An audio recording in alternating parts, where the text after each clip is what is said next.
When couples first fall in love, they may say to one another quite confidently, "We were made for each other." They feel as though they've finally found their match in the other person who so perfectly complements their own personality, gifts, and passions.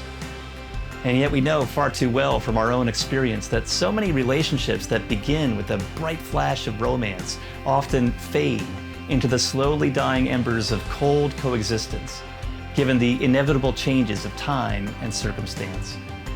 So we find ourselves in a strange predicament. We know that we can't live without love in our relationships. But if love is so important, why does love so often seem to flame out and let us down?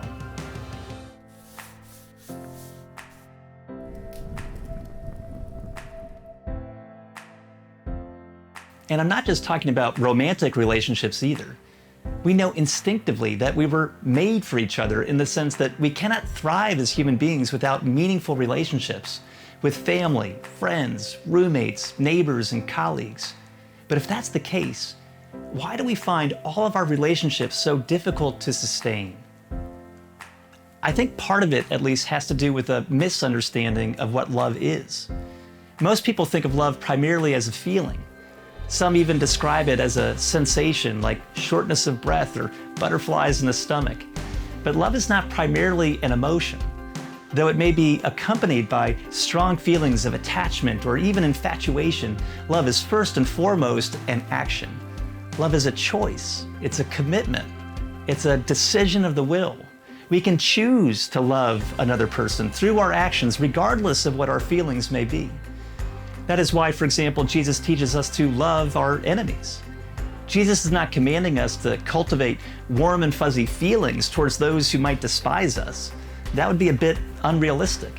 But he is suggesting that it is possible to seek the good of others no matter how we feel towards them. When it comes to romantic relationships, our feelings of love may be the spark that ignites the relationship, but feelings cannot sustain a relationship over the long haul for the simple reason that we cannot always control our feelings. Feelings come and go. We can, however, control our actions and our decisions in particular. In fact, it's often the case that if we act lovingly towards another person, the feelings will follow. When we act loving, we feel loving. And when we feel loving, we act loving. Our actions trigger a virtuous cycle. But the opposite is also the case. If we stop taking proactive steps to love the other person, it should come as no surprise if the feelings of love start to dry up. And that goes for all of our relationships, whether with lovers or with friends. Love is not about getting, it's about giving. To love is to give. It means putting the interests of another person ahead of your own. Love is, by definition, sacrificial, and therefore love involves costly action. The question, of course, is how can we learn to love like that? Christianity suggests that the way to love is to be loved. The way to forgive is to be forgiven. The way to be kind is to receive kindness. In other words, the only way we can learn to truly love others is if we first experience the love of Jesus for us. And the place where Jesus has supremely revealed his love for us is the cross. Consider Jesus on the cross. Christianity teaches that Jesus died in our place, bearing the consequence of our spiritual rebellion and failure in order to forgive us and to reconcile us to himself. Though the scripture suggests that Jesus had endless reasons and plenty of opportunities to leave and abandon the way of the cross, he stayed. And he made this choice, not because it was easy and certainly not because it felt good.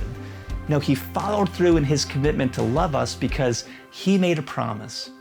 He promised that he would never leave us or forsake us, no matter what.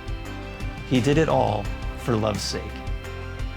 When we recognize the ways in which we scorn God's love, try his patience, make the same mistakes over and over again, and do the things that we promised we would never do, and yet we see how Jesus loves us even still, far beyond what we deserve or could even imagine, that is when we learn to truly love one another.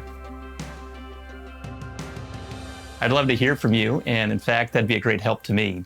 I want to know what's on your mind. So if you have questions or comments about what I've shared, or if there are other topics you'd like me to address, leave a comment below or send me an email at seniorpastor@centralchurchnyc.org. Thanks for watching.